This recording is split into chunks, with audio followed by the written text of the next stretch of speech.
Welcome to the English Radio Channel podcast. This is a calm place where you can improve your English through natural conversations about everyday life. I'm Mark, and I'm here with my co-host, Sarah. Hi, everyone. We're really happy you're here with us today. Maybe you're listening while relaxing at home on your sofa, or maybe you're walking outside in the park. Or maybe you're sitting in a room that you keep telling yourself you'll clean later. You know exactly what kind of room I mean. Yes, that kind of room. The one where things slowly start appearing everywhere. You put one thing down, then another. Soon, the whole room is full. When you mention messy rooms, the first thing that comes to my mind is my chair. Do you know the chair I am talking about? Your famous bedroom chair? Let me guess, it is no longer a chair, right? Nobody can actually sit on it anymore. Exactly. It's basically a wardrobe now. Actually, it is a very busy wardrobe. So the clothes just live there? They stay on the chair instead of going into the closet? Yes, exactly. Shirts, jackets, and sometimes even socks. That chair has seen everything. But what happens when you need to use the chair? Or what happens when you go to sleep? During the day, the clothes are on my bed. At night, when I need to sleep, the clothes move to the chair. It is a never-ending cycle. I'm sure someone listening right now just looked at their own chair, or maybe they looked at their bed. We all have that one corner where things just seem to accumulate. Oh, wait, let's pause there for a second. Accumulate. That's a great word for our listeners. How would you explain that word, Sarah? Good catch, Mark. To accumulate means to slowly gather or collect more and more of something over time. Right, so your clothes don't all appear on the chair at once. One shirt on Monday, a jacket on Tuesday, they accumulate. Exactly. And before you know it, you have a mountain of clothes. If your chair is also accumulating things, don't worry, you're definitely not alone. But the funny thing is, it's not only our physical rooms that feel full. It feels like everything in modern life is completely packed. That is so true. Our phones are full, our schedules are full, our minds are full. We have almost zero empty space left. Think about your typical morning. You wake up, and before your feet even touch the floor, you look at your screen. Yes, you immediately see notifications from apps, you see messages from friends, and reminders about work. You also see news alerts and work emails. Suddenly, the day already feels busy before you have even brushed your teeth. Exactly. And sometimes you feel tired before you even start your day. You ask yourself why you feel exhausted already. It's because we're constantly being bombarded with information. Let's stop and look at that word, too. Bombarded. That sounds like a very strong word to use for emails. It is. Originally, it's a military word meaning to attack a place with continuous heavy fire.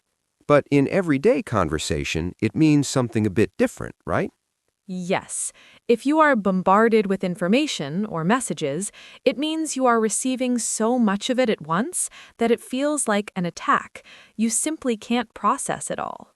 That is exactly how my phone feels in the morning, like it is bombarding my brain. No wonder we wake up feeling so tired. That's why today we want to talk about a simple idea. Many people mention it, but very few people actually practice it. The idea is less is more. When I first heard that phrase years ago, I didn't believe it at all. It sounded like a trick. Same here. I thought it was just bad math. Less is less and more is more. That's it. Right. Society tells us that if we have more money, more clothes, and more plans, our lives will be better.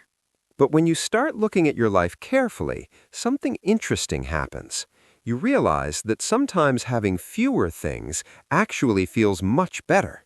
You experience less noise, you feel less pressure, you carry less stress. And because you have removed those things, you suddenly have more space.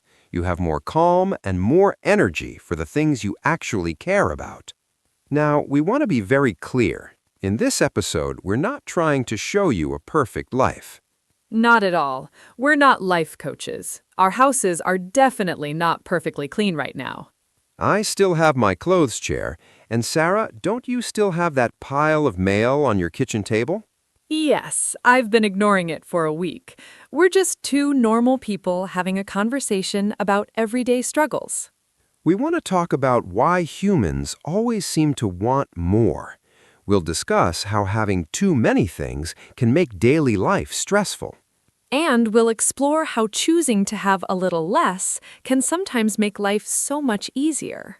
While we talk, you'll also hear real conversational English. You'll learn natural phrases to talk about your room, your phone habits, and your daily schedule. Let's talk about the language level of today's episode. It is designed for intermediate English learners, around the B2 level.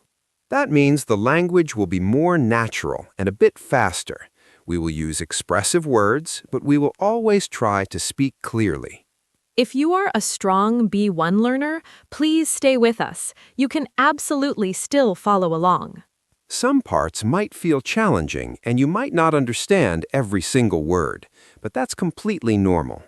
You can always listen to the podcast again. Every time you listen, you will understand a little bit more. Before we continue with the topic, we have a quick request for you, our listeners. If you enjoy learning English with us, please take a second to like this video, subscribe to the English Radio channel, and share this episode with a friend. Specifically, share it with that friend who always says they'll clean their room this weekend, but then they never actually do it. We all have that friend, or maybe we are that friend. And as always, we love reading your comments. So today, we want you to tell us two things in the comment section below. Question number 1 is about your current space. Do you look at your room or your phone right now and feel like a minimalist, or do you feel like a storage unit? I'm definitely closer to a storage unit right now. Question number 2 is about the future. What is one thing you want to reduce this month? Maybe it's less online shopping. Maybe it's less scrolling on social media before bed. Maybe you want fewer late nights or fewer unnecessary plans on the weekend. Just choose one small change and write it in the comments. Okay, let's get back to the topic. I want you to imagine a scenario. Tomorrow morning, your alarm rings. You open your eyes. Immediately, your brain starts working at top speed. It's like a car engine starting up too fast. Exactly. You start thinking about things to do at work. You remember messages you forgot to answer yesterday. You worry about bills you need to pay. You stress about dinner plans you have to organize. And you haven't even had coffee yet. If this sounds familiar to you, you are in the right place. If your morning feels like a race before it even begins, today's conversation is for you. Let's start with a very deep but simple question. If calm and simplicity feel so good, why do we keep chasing more things? That is the big question. For me, the biggest reason is comparison. I look at what other people have and I think I need it too. Yes, and social media makes this comparison so much stronger. It really amplifies it. You open an app and you see other people traveling to beautiful islands. You see them buying new expensive clothes. You see them eating in incredible restaurants. Suddenly, your completely normal, comfortable life starts to look a bit boring. You start thinking you're doing something wrong, even if your day was perfectly fine before you opened the app. That is the trap. This behavior actually has a name in English. It's an idiom. People call it trying to keep up with the Joneses. Oh, keep up with the Joneses. Let's explain that idiom. Who are the Joneses, Mark? The Joneses just represent your neighbors or anyone in society you compare yourself to. When we try to keep up with them, it means we try to stay at the exact same social or financial level. Right. If your neighbor buys a new car, you feel like you need a new car too. You want the same phone and the same lifestyle. That feeling quietly pushes us to buy things we never really needed. We just want to show others that we are successful too. It becomes a status symbol. Status symbol is another great phrase. A status symbol is an object you buy to send a message to other people. It tells people, look at me, I have money and a good life, like a very expensive watch that tells the same time as a cheap watch. We also live in what sociologists call a consumer culture. This affects our behavior deeply. A consumer culture is a society where people believe shopping is the solution to their problems. Buying things becomes the answer to every emotion. Exactly. Think about it. Feeling sad? Buy some shoes to cheer yourself up. Feeling bored? Go browse online stores. Feeling happy? Celebrate by buying a nice dinner or a new gadget. We use purchasing as a form of therapy. At first, it really works. It feels exciting. You click buy, you wait for the package, and you open the box. You get a little rush of happiness, but later, when the excitement fades, you're just left with more stuff. Eventually, having all this stuff can feel totally overwhelming. It becomes too much to manage. Let's pause on that word because it's crucial for this topic. Overwhelming. Mark, how does it feel to be overwhelmed? Feeling overwhelmed means you feel there is simply too much to handle. You feel defeated by it. It's like a wave crashing over you. You have too many choices and too many tasks. Too many things are demanding your attention at the same time. Your brain actually starts to feel heavy and tired. You just want to hide from all your responsibilities. I experienced this exact feeling of being overwhelmed with my clothes last winter. It was very frustrating. Let me guess, was it the classic situation where you have a wardrobe full of clothes but nothing to wear? Exactly. One morning, I stood in front of my massive, completely full wardrobe. I said out loud, I have absolutely nothing to wear. But the truth was, you had too many choices, right? Yes, the problem wasn't a lack of clothes. I had dresses, jeans, sweaters, and skirts. The problem was too many decisions. When you have 5 options, it's easy to pick one. When you have 50 options, your brain freezes. Psychologists actually call that decision fatigue. I read an article about it recently. Decision fatigue. That makes perfect sense. What does that mean exactly? Fatigue means extreme tiredness. So, decision fatigue is the idea that your brain has a limited amount of energy for making choices each day. Every time you make a choice, you use some of that energy. You use it deciding what to wear, what to eat, or which email to answer first. By the time you need to make important choices later in the day, your brain is too tired. You have no decision energy left. Wow, so having a closet full of 50 shirts actually makes your day worse. You're wasting brain energy in the morning just choosing a shirt. Exactly. That is why some famous, successful people wear the exact same simple outfit every single day. They're eliminating choices to save their brain energy. This situation with the clothes leads us perfectly to an important vocabulary word. The word is clutter. Ah, clutter, the enemy of a calm home. How would you define clutter for our listeners? Clutter means having too many items in one place. It makes the space feel crowded, messy, and disorganized. It's important to note that clutter does not mean the room is dirty. You can have a very clean house, but it can still be highly cluttered. Right, there might not be dust or dirt anywhere, but there are too many objects sitting around without a clear home. Books, papers, decorations, and cables are everywhere. It makes the room feel chaotic and stressful. Here's the really interesting part. Clutter doesn't only exist in physical spaces like your living room or your desk. No, it doesn't. It can also exist inside your head. We call this mental clutter. Mental clutter is the worst kind. It's when you have too many thoughts bouncing around in your brain. You have too many unfinished tasks you're worried about. You have too many small worries about the future. Your brain becomes exactly like a messy desk. You can't find the important thoughts because they're buried under useless thoughts.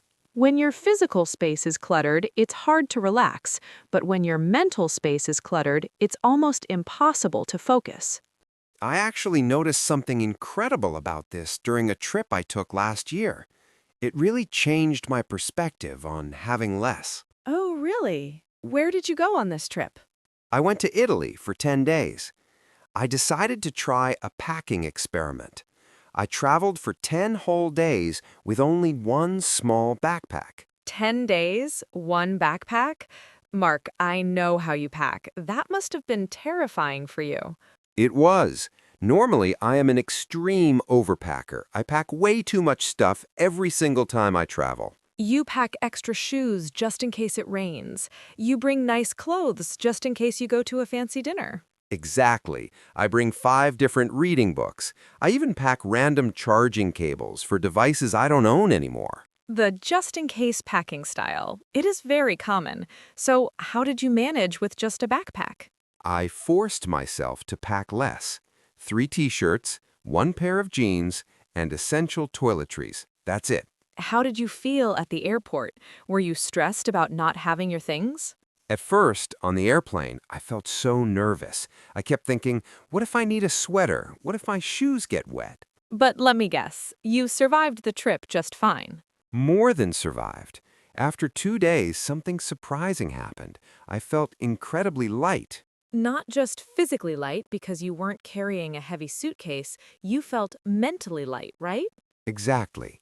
I had less time choosing clothes in the morning.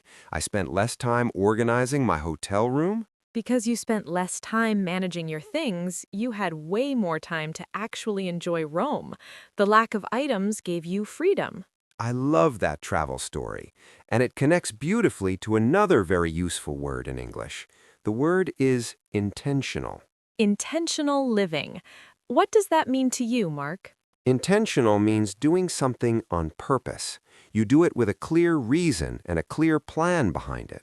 You are not just letting life happen to you by accident, you are actively making choices. So, in the context of our belongings, it means we don't just buy things randomly, we curate our lives. Let's stop on that word, curate. We usually hear that word in museums, right? A museum curator chooses which art goes on the wall. Exactly. To curate your life means you act like a museum director for your own home. You carefully select what is allowed inside. For example, being intentional means buying one high-quality, beautiful jacket. You buy one that you truly love and will wear for 5 years. Instead of buying 5 cheap jackets on sale that you rarely wear, it's about choosing quality over quantity. We have to be honest here. Choosing to have less and getting rid of things is not always easy. It can be very emotional. Very true. Sometimes we keep things simply out of fear. We hold an old item and say we might need it one day. Even though we haven't used that specific cable or tool in 6 years, we also keep things because of sentimental value. Sentimental value. That is a beautiful phrase. What does it mean? It means an object isn't necessarily useful or expensive, but it holds emotional memories. Like an ugly coffee mug your friend gave you 10 years ago, or a movie ticket from a great date. Letting go of sentimental value can feel deeply uncomfortable. It feels like you are throwing away the memory itself. But the truth is, the memory is in your head, not in the object. When we finally find the courage to release physical things we no longer need, we gain something important. We gain peace of mind. Peace of mind. I think that is the ultimate goal for almost everyone today.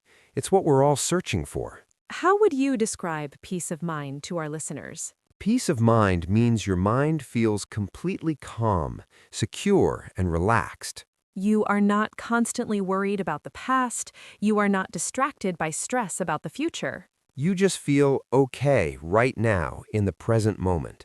And sometimes cleaning your desk can instantly create this feeling in your brain. I know you recently experienced that peace of mind, but it wasn't with physical items, was it? No, it wasn't. I did a digital declutter. I decided to completely clean my email inbox. Oh, wow. How bad was your inbox before you started? It was a complete disaster zone. I had thousands of unread old emails sitting there for years. Daily newsletters you never read, promotions from stores you shopped out once 5 years ago? Exactly. Just looking at a number like 4,000 unread emails on your screen can make you feel stressed. So what did you do? How did you fix it? I spent an entire Sunday afternoon sitting on the sofa with coffee. I spent hours unsubscribing from mailing lists and deleting old emails. You aggressively deleted everything. How did it feel when you were finally done? It felt incredible. When I finished, my inbox was completely empty. It looked so quiet and peaceful. And strangely, even though it was just pixels on a screen, you felt a deep sense of calm in your real life. Yes, it felt like I had closed 100 open windows in my brain. I could finally focus again. I need to do that with my social media accounts. Unfollowing accounts that just post useless noise is just as important as a physical declutter. Because of stories like this, many people today talk about minimalism. It's become a very trendy lifestyle word. Yes, there are documentaries, books, and thousands of videos about minimalism, but I think a lot of people misunderstand it. I agree completely. When some people hear minimalism, they imagine a completely empty white room. They picture a house with only one chair, one spoon, and zero personality. They think it means living with nothing and suffering. But true minimalism is not about suffering. It's simply a lifestyle where you keep fewer things, but you make sure those things are highly meaningful. It means choosing carefully what deserves space in your life. That space could be your home, your calendar, or your mind. There's also a really fun modern term related to this idea of choosing less. We all know FOMO, right? Yes, FOMO. It stands for the fear of missing out. It is that anxiety you get when you see your friends at a party on social media. You feel sad and anxious that you aren't there with them. But recently, people have started talking about a new term, JOMO. JOMO! I absolutely love this one. It stands for the joy of missing out. How great is that? JOMO means feeling genuinely happy and peaceful that you are not doing everything. It is the joy of staying home on a Friday night in your comfortable clothes. You are reading a book while knowing there is a loud party happening somewhere else. And you are completely thrilled that you are not at that party. You are intentionally choosing less activity to protect your energy. Sometimes saying no to plans and just staying home to rest is the best choice for your mental health. That is pure JOMO. Before we wrap up, I want to connect this idea of less is more directly to our listeners. It is very relevant for people studying English. This is so true. The exact same problem happens in language learning. There is simply too much information available.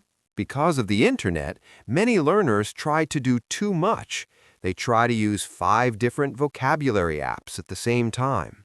They buy 3 different grammar books. They follow 20 different English teachers on video platforms.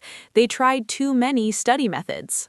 And what happens? They experience that word we talked about earlier. They get completely overwhelmed. They feel decision fatigue. Eventually, they just feel tired, frustrated, and they stop studying entirely. The clutter ruins their progress. Sometimes the absolute best strategy for learning a language is incredibly simple. Choose 1 or 2 high-quality resources that you enjoy. Maybe pick a good textbook and this podcast. Then practice them consistently.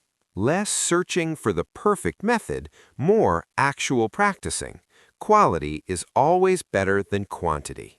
All right, we have covered a lot of ground today. Now let's slowly review some of the most important vocabulary words from today's episode. Our first word is clutter. Clutter means having too many things in one space, making it messy and disorganized. Here's an example sentence. My desk has so much clutter that I can't even find my notebook to write down my ideas. Our next word is overwhelmed. Feeling overwhelmed means feeling stressed or defeated because there is simply too much to handle. Here's an example sentence. When I returned from my vacation, I felt overwhelmed by the hundreds of emails waiting for me at work. Next, we have intentional. Doing something intentionally means doing it slowly, carefully, and with a clear purpose or plan. Here's an example sentence. She is very intentional about how she spends her free time on the weekends. We also talked about decision fatigue. This is the tiredness your brain feels after having to make too many choices throughout the day. Here's an example sentence. By the time dinner came, he had decision fatigue and couldn't even choose what to eat. Next is peace of mind. This is a calm, secure, and relaxed mental state, free from stress or worry. Here's an example sentence. Having a clean, organized room gives me deep peace of mind. Finally, to let go of something. This is a phrasal verb meaning to release something you no longer need, physically or emotionally. Here's an example sentence. It was hard, but he finally decided to let go of the old clothes he hadn't worn since university. As we finish up today, please remember something important. You do not need to memorize every single word we discussed today. Language learning is a marathon, not a sprint. Even if you only remember 1 or 2 new expressions, that's excellent progress. Be proud of yourself for practicing your listening skills today. You're doing a great job. Maybe tonight you'll look at your room, your smartphone, or your calendar for the week. You might ask yourself a simple question. What is one small thing I can reduce today? Just one small step, one less item, or one less commitment. Because sometimes less really does create more space for the things that actually matter to you. Thank you so much for spending your time and your attention with us today. This is Sarah.